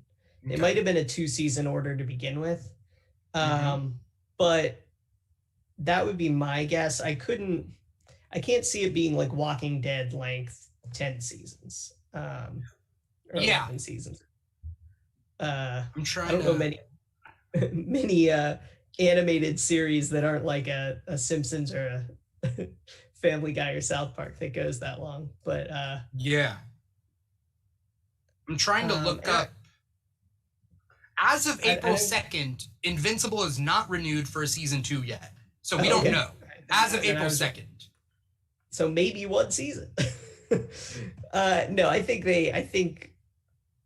it'll get a season 2, maybe season 3 as well. Yeah. And then, yeah, I think it's hard to say. It'll be yeah, I would bet money on 4 or 5. Yeah. Would be where I think after a certain couple plot points in the series, then they could literally be like, oh yeah, the final season is the final season, and they can just do the final season. But I don't think, like, if they get through season 1 here, I don't think they can have like the full out war in season 2 if they just do 2 seasons. But I think if they go past season 3, they could do like a season 4 to end it. I'm not, Yeah, I almost wonder too if it'll be like every season they renew for 2 seasons and they're 10 episode orders instead of 8, and then maybe the final season's only 4 episodes, but they're each an hour and a half long or something. Yeah, it is beneficial to have it on a streaming service for that purpose, because they're like, they can be whatever length, and it doesn't really matter. You don't have to worry about commercials. Andrew, you got something? The math isn't obviously linear, but I think episode 5 got us to about issue 18 or so. So yeah, like just based on that kind of like, well, this many issues makes an episode, like we'll probably get to around 4 or 5 seasons. I mean, it got us to issue 18, except for the whole Omni-Man storyline. Yeah, like they're moving stuff around. Yeah. Let me ask you, in the start of episode 4, the Egyptian Kahor thing, like, is that in the comics? I don't remember it at all. That part, it seemed like a bait and switch kind of funny joke, right? Yeah. I don't know. I don't remember it being in the comics. Kyle, do you remember? I do not. I was trying to think of that when I saw it, and I can't remember. I think it was just a bait and switch, right? It was like, this big bad is coming, and then they shut it, and they're like, whatever. Oh, I see. Well, yeah, but then that's just like, no, it's as a joke, it's not good. Isn't there is like a reoccurring thing? Yeah, I do find some of the comedy falls flat, but like the opening scene of the first episode is like 2 guys outside of the White House just talking for a long time, and then they do that again in episode 2, and I was like, is every episode going to open with these 2 guys? Because like, if you commit to that bit, it's funny, but like I was like annoyed, and I was just like, get to the get past. We're talking about the guy talking about his stepson, right? Yeah, and I was like, I don't know who these people are, like what this is. Like, it's John Hamm. It is. It's just strange. It's John like, Hamm. Well, we got John Hamm. We have to keep it in. Like that's what it felt like to me. Like, I think it's John Hamm and like Sean Patrick Flannery or whatever. Oh, like the other guy from Boondock Saints. But yeah, I think there is like a Galactus type guy that comes like 2 or 3 times in the comics, but he's treated as a joke. Like they always like end up like beating him immediately, or I think he arrives at one point, but the Viltrumites are already there, and they like just beat the shit out of him, and like he just goes back into a portal. Like he's like a Galactus Thanos Darkseid hybrid. So like maybe that's kind of what they're setting up. I love those jokes though. I like that a lot too, but like I thought they were kind of setting up almost like a Moon Knight character, maybe potentially. I just think it's just a funny one-off joke. That's the way I saw it, because Invincible didn't even mean to. They didn't even know. Like Omni-Man and Invincible didn't even know, but they like accidentally created that sandstorm, and that sandstorm blocked it off, and they're like, well, that's it. I thought it was funny. That me personally. Okay, so that's where I thought like maybe they were setting up stuff that could in fact like build beyond the comics. Right. I mean, they did a thing in that was episode 4 when he goes to Mars and he creates that sandstorm, right? Yeah. And then we realized that one of the astronauts came back. That's actually one of the. Actually, the astronaut that came back is a Martian because he's a shapeshifter, and then they left the astronaut behind that had a sequid that then would have killed all the Martians. I think. And we find out that Martian that came back is a good guy. So that's a good thing. What are some storylines that you guys want to see that are in the comics that you want to see play out in the series? Whether it's in this season, whether it's in later seasons. Yeah, I think because I brought up the Angstrom Levy for sure. Like, I just think that's cool and like a good way to kind of introduce, because there's a part where he goes to like, he sees a bunch of different marks from different universes who are like, you know, one joined Nolan, one is like, you know, took over the Earth himself. They're like all these kind of different versions. Evil Invincibles, essentially. Exactly. Right? And like, just like with how popular and successful Into the Spider-Verse was, I feel like they'd be remiss to kind of miss that opportunity to riff on that a little bit, and even you know, make like there's a female version of Mark, there's a, you know, a pig version, or like what, maybe they don't go that crazy, but just like something to kind of pay homage to that would be interesting. So that would probably be my like top one I want to see, for sure. Did you guys notice Seance Dog instead of Science Dog? Yes. Yeah. I think I have the answer to that. I looked up why, but what do you think, Kyle? My thing, I read that like, because like there are other Image characters that are in it, like Tech Jacket and Savage Dragon and Astounding Wolfman? Man Wolf, or Wolfman Man, yeah, something like that. Astonishing Wolfman, whatever. Yeah, they made a Science Dog comic, a few issues. So I wonder, they basically said those characters aren't in the licensing deal, so I'm thinking that's why they changed it to Seance Dog. Yeah, that's what I read, is that like otherwise Robert Kirkman would be signing Science Dog rights into Invincible rights, and having it as a separate thing leads to more like potential later. So get ready for a Sony Science Dog movie. I mean, it's a cool actually little spin on science to seance. I just like, I was like, okay, cool. It when it hits the ear, you don't really notice it unless you're really paying attention. Which is smart. Do you guys well, Andrew, what are like some storylines that like you want to see play out in the series? There's two things. Is seeing Mark grow up. He like they do allow some real time happening, and so he gets older. He has, you know, a mature adult relationship. He has a kid. He kind of, just the way that, you know, real people's relationship with their parents changes from 18 to 25. Like all that stuff happens to him. And then like his kind of frenemy relationship with Robot is like really interesting, because Robot's not entirely evil, but it is horrifying what he does. Yeah. So he does really bad things. Robot becoming an antagonist was one of the craziest twists for me personally. Seeing the Viltrumite stuff, okay, whatever, but Robot being an antagonist was big, because I thought he was getting better because of his relationship with Monster Girl, right? And one can just assume that like once you get happiness, once you find love, that like you don't become a villain, but that's not the case with Robot. And the thing is, like for all the great thing about the Invincible comic is how often Mark does employ a nonviolent approach, but you can't talk Robot out of it. Like, he's not as smart as Robot. Like for all that he has a different kind of morals, like he can't convince Robot by sheer force of morals to change out of it. And at the same time, he can't really outpunch Robot either. Like it's a really interesting conflict. Yeah. Yeah.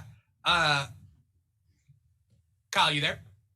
Yeah. The robot storyline is super crazy, and I'll agree. Like that was one thing that like really got me. Like I didn't see that twist coming, and I would love to see an episode that is just Robot and Monster Girl on that Flaxian, in that Flaxian world for what is centuries basically, and like that's just a really good way to show his like multiple arcs of both of them, but especially Robot kind of turning like becoming basically what was like a Data or Spock type character into like an Ozymandias type character of like you kind of even Mark like understands what he's doing, but he's like, that's not the right way to do it, but I like understand why you're doing all this stuff.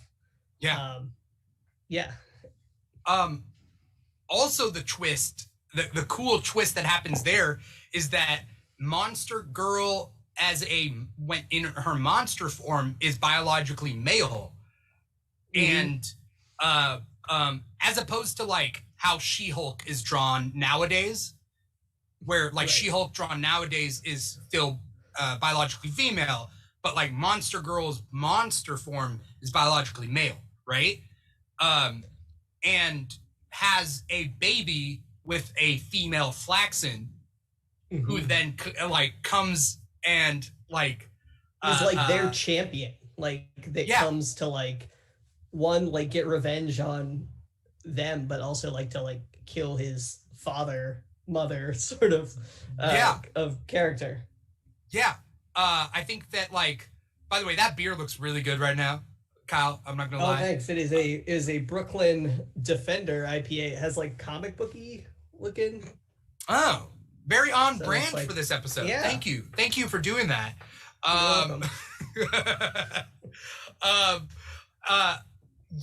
There's that storyline. I mean, they could cut that out and it wouldn't affect much. I mean, not the antagonist, not Robot being an antagonist, but the whole like baby child, like child out of whatever. It contributes to the distance between them, like where they'd come into this kind of committed relationship, and then it helps show how far apart they grew and how deep the split was. I think it's just like instrumental in the comics, definitely.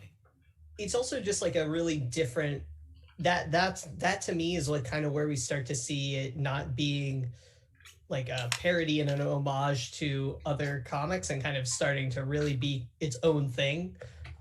Just like with some like new ideas and not just like riffing on the tropes, which I think is important, especially for a show like this when you have, like we've been saying, we've been comparing it to The Boys. You want to stand out from things that are similar. You're going to have The Boys, you're going to have Jupiter's Legacy. It's standing out because it's animated, but you also want it to stand out because it's content-wise is completely different. Do you guys think we'll ever get a proper Wanted adaptation? Because keep in mind that Wanted was made into a movie back when we were afraid to do superhero movies too. And like also these deconstruction of superhero tropes only work when you have a library of superhero stuff beforehand. Like you have this whole buildup and then you can deconstruct it. Like the Watchmen movie came out too early, in my opinion. Like you didn't have a superhero buildup to the Watchmen movie. So what's to deconstruct? You had like a very little, like it's basically like you had Batman Begins and like I think the bigger problem with Watchmen is you had a director who was not interested in deconstruction. Yeah, I mean that part is true too. Yeah, and I will be, as much as I dislike like Sucker Punch on, I do enjoy.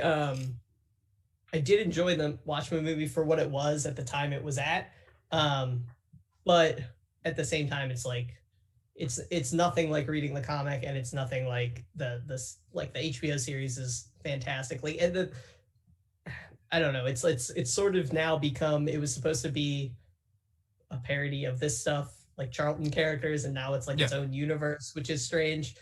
But I do I am a sucker. I do read all this stuff. I delve into it because it's just like, I don't know. I like those characters, but I don't know if I need more. I think because it left me wanting more. But when you're no, please finish. Sorry. Oh no, I was just gonna say, but I did really enjoy the HBO series and how it built on what we had. Oh, definitely. What were you gonna say, Andrew? When you say a proper Watchmen adaptation, are you talking about not Watchmen, Wanted? Oh, Wanted. When Wanted, you say a proper Wanted adaptation, are you talking about how his mentor guy is basically Lex Luthor? And they had killed Superman and all that stuff, the real allusions to the DCU, because the supervillain, the supervillain stuff, not the assassins. They mapped supervillains to assassins in the movie because they didn't want to do superpowers, but there's a lot of superhero stuff in the comics. I think it's like The Boys, where it's the kernel of it is great, where you have a world where there was a superhero war. The villains won, and it's been 10 years later, and it just kind of become what our world is now, or what we think of it to a degree, because it's just they just went and made money and did all this stuff, because what else is there to do? And I think that's interesting. I don't know if I love the characters and the character design. I think I would really retool all of that and maybe map it more to Marvel than DC at this point, just because of popularity's sake. But I do think there's something there. I think the thing that Wanted was always missing for me is there's not a, when they said they killed all the superheroes, I was like, oh, so there's one that's probably not dead that's going to come back, and that never really, to me, that would be that's a good storyline if you're doing it into a series, to kind of explore, there was this one guy and maybe he lost his powers, but he just has been plotting to get them back, and it's taken this long to come back or whatever. But I mean, Miller has basically signed all of his stuff to Netflix. So and we're past 10 years of when Wanted came out, I think. I think it came out 2010. So I feel like part of that deal is Wanted, part of that deal is Nemesis, Superior. I feel like all of those things are kind of gonna pop up in some way, shape, or form on Netflix, especially if Jupiter's Legacy does as well as they hope it will. Yeah. Wanted came out 2008. Just so we know. But with the thing is, what I think about Wanted is maybe the premise of the superhero war being lost is cool. The story of a loser who's a secret asshole who just didn't have the power to be an asshole is not that compelling to me, and I don't like it.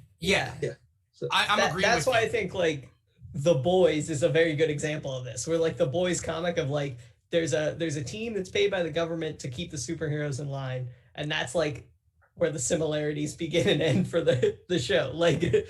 It's a good kernel, and then the execution of the comics is just off the rails poor. But I think if you have a team that knows that and knows what they want to do with it and can run with it, they could make it pretty killer. I don't want to play moral compass. I'm not I don't want to be that guy who's I want things to be moral or whatever. But I do think that Wanted was Miller's big moral miss. His big thematic letdown to me, because the theme of Wanted is just be an asshole and kill to get your way on top, and there's no comeuppance. The main character is just he never gets his he does the worst things you could possibly do in life, and he gets away with it, and that's fine. That's what because Miller set up an even worse villain for him. So there's an even worse guy, and so this guy's kind of the anti-hero by default. Right, but in the but he's horrible though. He does the worst things imaginable. Yeah. Oh man. I mean, when you talk about morals in comics though, have you guys read the Fury Max series? I have not read it. It's from one of the lines where Marvel was like, let's do R-rated comics. Yeah. This is the Nick Fury. I want to say it might have started in World War II. I'm not sure, but the parts I remember are like Korean War, Vietnam War. There's no superhero stuff in it. It's just this military / spy guy doing stuff in the real world wars, and these things that he's doing as a soldier in wars are terrible. And ultimately, the thesis of it is like he likes war, and he is happy to be in war, and he's a bad guy. But there's something I don't know why. There's something in it that makes it not as nihilistic as because he's bad, but the comic is saying something still matters. I think, and Wanted I think says nothing matters, and that's a difference. Mm-hmm. Yeah. And I think that theme doesn't follow Miller's other works. Like in Miller's other works, kind of are more. I don't know. They have a point to them. They're not as nihilistic. Mm-hmm. Except for Nemesis. Yeah. I'm trying to think of like the ultimate point of Nemesis. It's just The ultimate point of Nemesis is like Nemesis is bad though, right? Nemesis is bad and needs to be taken off the board. And it is a good versus evil thing. Right? Yeah, but it's a good versus evil where you're rooting for the evil person because you're from that point of view. You know what I mean? Like to a degree. Like it's like he's like a Tyler Durden. He's like that like white male fantasy that people want to like be sort of thing. I think and it kind of came out. I don't know if it came out too late or like, it's just a weird. I mean, it came out in 2010, I think.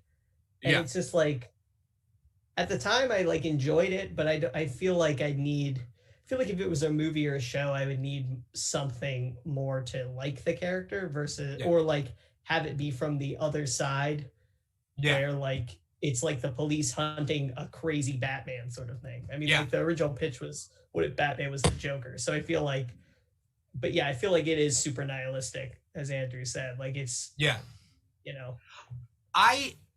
I have an interesting thought about that, but props to the boys for the boys did everything right with their adaptation.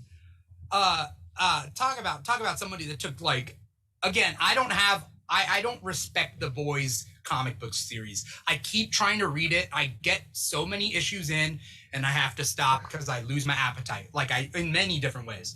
It's gratuitous. Like like everything is super gratuitous in terms of like the violence, the way that women are treated, the way that minorities are treated, the way that they talk about certain like groups, like especially like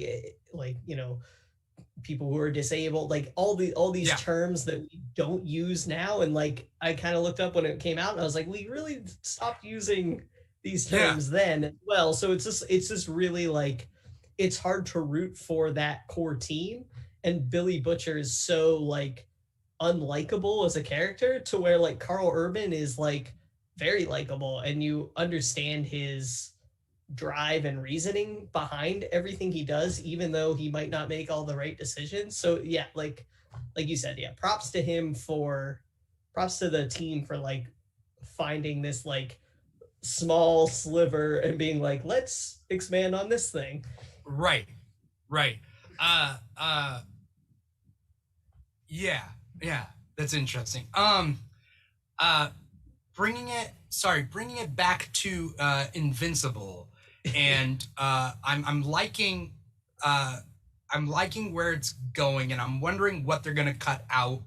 And there's that whole reboot arc that, again, doesn't need to happen, right? I don't think. Yeah, like if Invincible even got like 10 seasons of an animated series, would they even put the reboot arc in?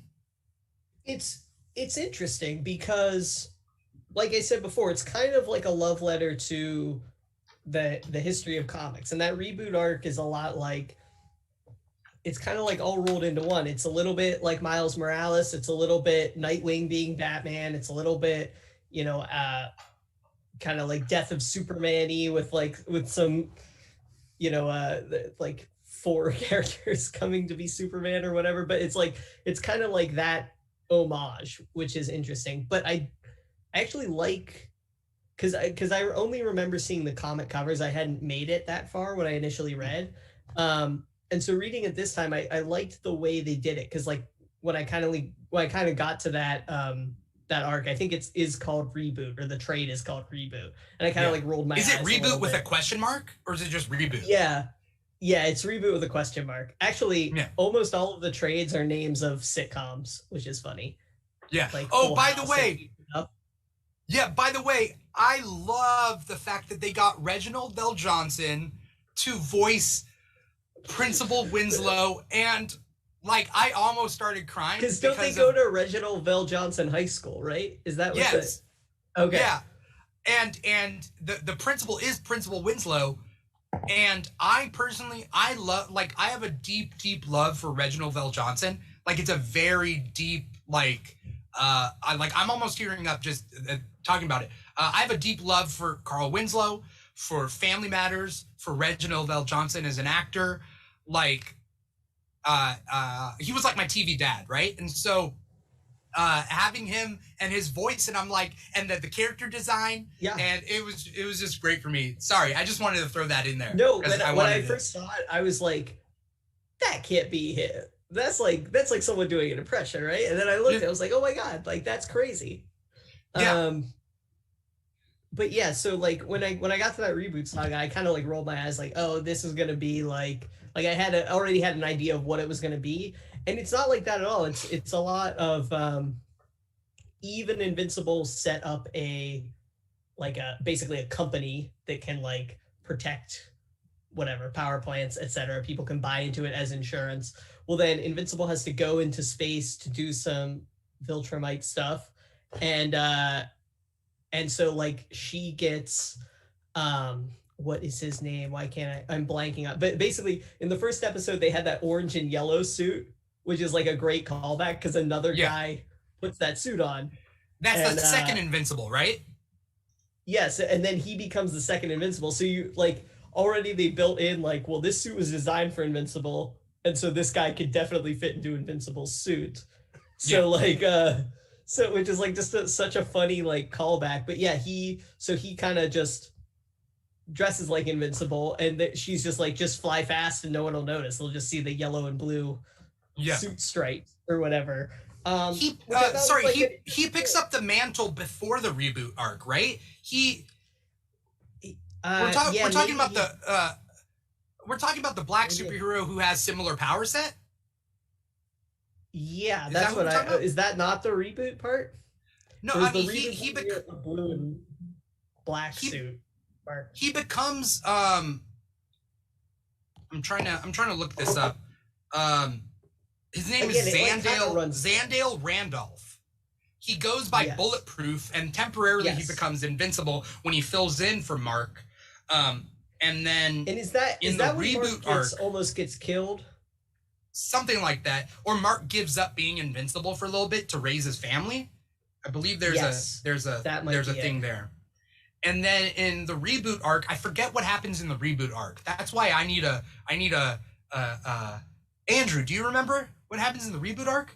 No, this part I totally do not remember. This is the arc where that like something gives Mark a chance to go back in time and change his past, but in that past he never has Terra. Like that's what it is. There's like I just looked at the cover. So there's like there's like an alien thing. He's on an alien planet, and these like tendrils come up and they pull him down, and he basically, it starts right as he gets powers again. Like it starts back at issue 1. And then he with the knowledge of what will take place. So he basically has all this knowledge that his dad is, gonna kill everyone or try to take over the world. And he does that, like he fights him immediately and does a bunch of stuff differently. But he still has this like, he can't basically go up to Eve and be like, hey, you and I dated, we did all this stuff, blah, blah, blah, we have a child. Like he kind of has to still go through those motions, but as things, he has the knowledge that Robot's going to be evil. He has these like, and it's, what does he do with that? Do you play it the same? And then ultimately, when given the choice, yeah, Tara, who becomes his daughter, he basically says like, like Tony Stark at Endgame, like I'd rather give up all of this and make all these same mistakes because of her to keep her versus lose her. Right. And then kind of the alien is like, you failed us, like we gave you a second chance and you didn't have it. And that's cool. Like that's almost an entire season, or at least like 3 episodes, I think, that you could really go back to and do it. Yeah, I kind of forgot about that because it's only 3 issues, I think. It's super sad because I was just kind of reading through the Wikipedia just to glimpse it. The entity is confused why he would trade countless lives for one, and we also don't know whether it's a real alternate reality or not. Yeah, which would be. But when you say like, would they do it for the show? Like, yeah, like they would to riff on Avengers Endgame, to riff on like Hawkeye, replacing Hawkeye with like a younger and different Hawkeye. Like, yeah, they would also be able to riff on like stuff. So yeah, that's another thing going back. Like you brought it, that reminded me, Andrew. There's like a definitive line of comic book movies, and I think it's like Dark Knight. I think it's 2008. Like I think it's Dark Knight and Iron Man, where they basically like the audience is smart. Don't treat them as like, these aren't movies for like, kids aren't just seeing these movies, adults are seeing them. So like have a more complex plot. Like you would never have seen like Captain America Winter Soldier type plot for like, pre 2008. It's all like, even like Blade or X-Men, like yes, they're great, but they have like a very simple plot. Like Blade is hunting he is a vampire, he's hunting vampires.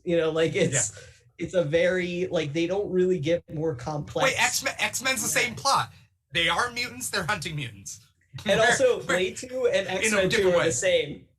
Blade 2 and X-Men 2 are the same. Really? Like in X-Men 2, they have to team up with the Brotherhood to fight another like threat, and it's like Blade, he team up with the vampires to fight that other threat. Like just that like that same like cadence of whatever. But yeah, I'm glad we live in a world where I can watch something like a WandaVision that is just like off the wall bananas, trip through TV time, but also like a super sad family drama, and also watch something that's like Falcon and the Winter Soldier, which is just like a political thriller, globe-trotting thing that takes place in the same universe as like Ant-Man or like a Captain Marvel. It's the way that they've been able to replicate comics on screen and the tones and everything, or like people are like, they're going to see this because it's a superhero movie, not because it's necessarily horror or whatever. We can cross genres and do this stuff, is like totally insane. Like, I don't know how they convinced someone to do that. It had to have been dollar signs, but they're just like, this will work, do this. And like, it's a great time to be a comic book fan. And it's a great time to get started delving into comics. Yeah. Andrew, how do you feel about being a comic book fan and what we're getting these days? It's overwhelming. Like, honestly, I don't keep up with all the movies by now, or all the shows. Yeah. I mean, there's too many shows. So at this point, I pick and choose what I like. I kind of rely on maybe what I've already read from years ago, and at some point, sometimes it's just like, here's what I'm already acquainted with, so that's what I want to watch. Yeah.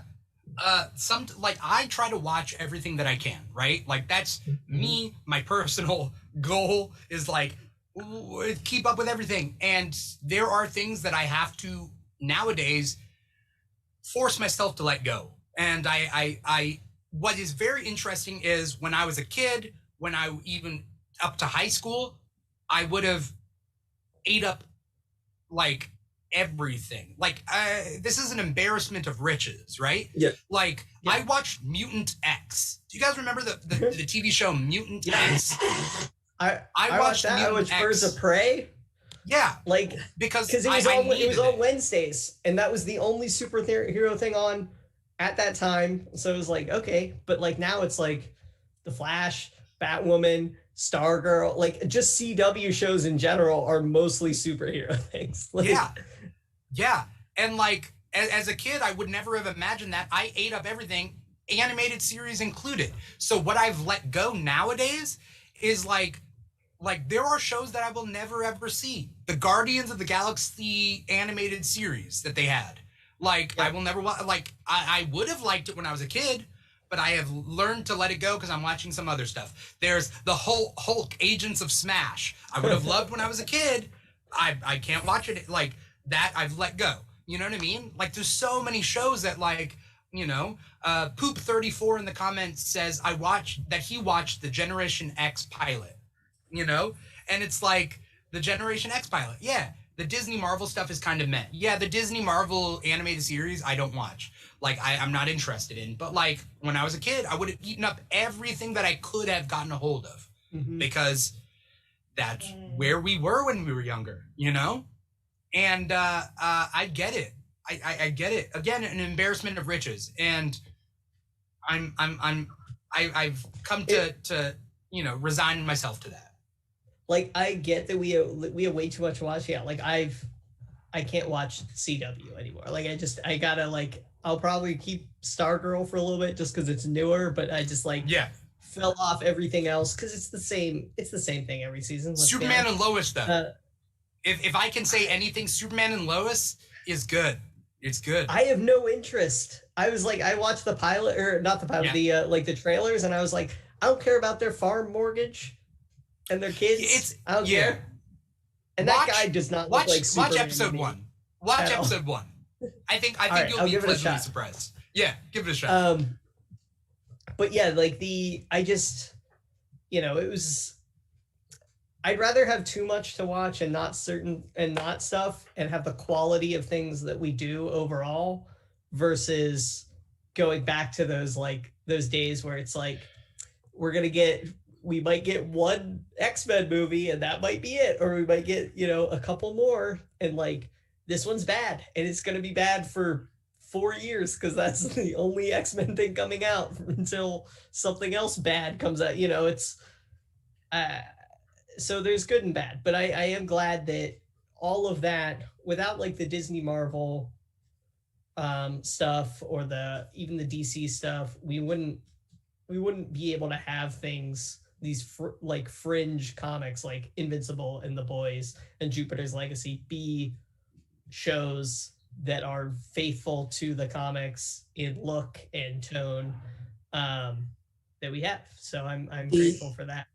The original Lucifer comic is amazing, and I understand the Fox show is basically just a procedural.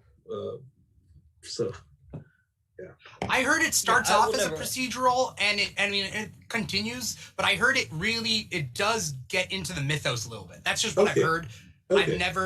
I heard it gets way more into the hell stuff. Okay. Also, how bad is the FBI that every single show is like, we need a writer or Satan or a time traveler to come help us solve like random crimes that are normal. At a certain point, it's going to be like, you know what we need to solve this crime and many other crimes? A juggler. You know, jugglers are very specifically trained to juggle cases. The Juggler. This fall on NBC Thursdays. We just can't handle this many cases. If only we could juggle them all. Wait, I know a guy specifically trained for this. We need someone to keep these 3 bombs in the air. They can't be in a hand for more than 1 second. It's like, oh, I got a guy. Yeah. Poop34 says, when we go for the jugular, we meant it. Oh, that is exactly what would be on that, like on the poster. Yeah. On the billboard. Oh my God, this is a good idea. guys, I'm gonna write it, and we're gonna see how it goes. We could shop it around and see who picks it. Yeah. CBS would definitely pick it up. Yeah. You Tom know? Selleck is the chief of police. Yeah. You get, Who's like, the new up and comer that would totally be the juggler? I don't know. I don't know. Ian Ziering would be like the villain in the show for sure. Yeah. Yeah, I don't know. As we close up this episode, I wanna thank anyone out there who is watching us on any of these multiple platforms, including volume.com/The Keeg Show, which is our main platform that we love to call out. If you guys aren't on volume.com, you aren't anywhere. No, that seems that's harsh. No, please like and follow us at whatever platform you guys are watching, because wherever you guys are consuming this show, we appreciate. But volume.com is our main squeeze, so volume.com gets our undying love and gratitude for putting us up. And I also want to thank Kyle and Andrew for coming on the show here and talking Invincible for 2 hours. It's been a pleasure to have you guys here. Do you guys have any final thoughts about Invincible and, you know, what you hope for? I think like once it gets it on its legs a little more and like kind of like gets past this little hump, and that might not be till season 2, I feel like it's going to be just like take off and they'll be able to kind of go crazy without doing so much world building. So that's what I'm excited for. I'm kind of excited for these stories after this. And my initial hope was they would kind of either lengthen this a little bit to kind of make it, you know, shocking for the audience, or, you know, get past it quickly, but we're kind of in this middle ground. But I am enjoying what I'm seeing and the faithfulness that at least like the designs and are having, and the cast is phenomenal. Like, I don't know if I can name a better show with a better like cast of people that are like perfect for their designs. Yeah. Andrew, you got any closing thoughts about Invincible? Like Kyle said, the faithfulness of it, but also what you said earlier. I'm really excited to see when they can get past pastiches of Marvel and DC stuff and to get into telling their own stories. That's definitely what I would. I mean, they did that in the comics, and I'm excited to see it in the show. Yeah, definitely. I'm excited to see just all the characters that I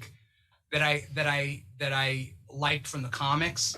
I want to see Adam, Eve, and Invincible explore more of their relationship. I want to see that love there, because I think love is a big part of the comics. And I'm interested also to see like where they diverge from the comics, if they do diverge from the comics, and what they do. Because Walking Dead, I never thought they would divert from the comics, and they did, and they started getting more and more, but then weaving the comics back into it, even as it went, like, and they would do that. So regardless of what you say about Walking Dead or think about Walking Dead, like, that is kind of what I would like for Invincible to kind of go its own route. That being said, there's a lot of people out there that aren't reading Invincible or haven't read Invincible that I would recommend the comics to them. Like, you know, there's a lot of comics out there for Invincible, and I get it. It's 144 issues, but like there's 25 trade paperbacks or 3 compendiums. So however you want to do it. And there's a lot of places to do that. They're fairly priced pretty well, I will say. I think we said the compendiums are like 50 or 60 maybe. Yeah. They're selling them on Amazon. So yeah. I mean, and if they're going out of sale though too. That they're selling pretty well on Amazon. And but also, like, you know, Amazon owns Comixology. I'm sure they're all on there. Yeah. And I mean, I just binged them all through. I used Hoopla, which is a library app. If you have a library card, it's free. It depends on what library you're signed up to. But like, I kind of think it's a little more integrated, and they have more than what your library actually has. So it just depends, but it's free if you have a library card, which is also free. Yeah. So I can't recommend libraries more for comic book enjoyment. Yeah, If you and enjoy they've- comics or wanting to get into comics, like you gotta hook yourself up with your library. And they've really increased like since when I was in like college or high school, where it'd be like, Yeah. oh, we have like the third trade of Hellboy. Now they have all the, you know, they pretty much have a lot, like most trades that come out, or at Yeah. least things that are becoming popular or are popular. So Yeah. Yeah. Yeah, when I was a kid, libraries didn't have much. And you just had to like it was deal like with Garfield. Well, it's like, oh, Garfield trades. where are the comics here? And it's like, I could show you to the Garfield section. But like it's by the kids section, and now it's like no, now it's in its own thing, you know. So Yeah. There was a time where I memorized the Dewey Decimal Number of where comics were. Oh yeah? Because there wasn't a separate graphic novel section. Yeah. yeah.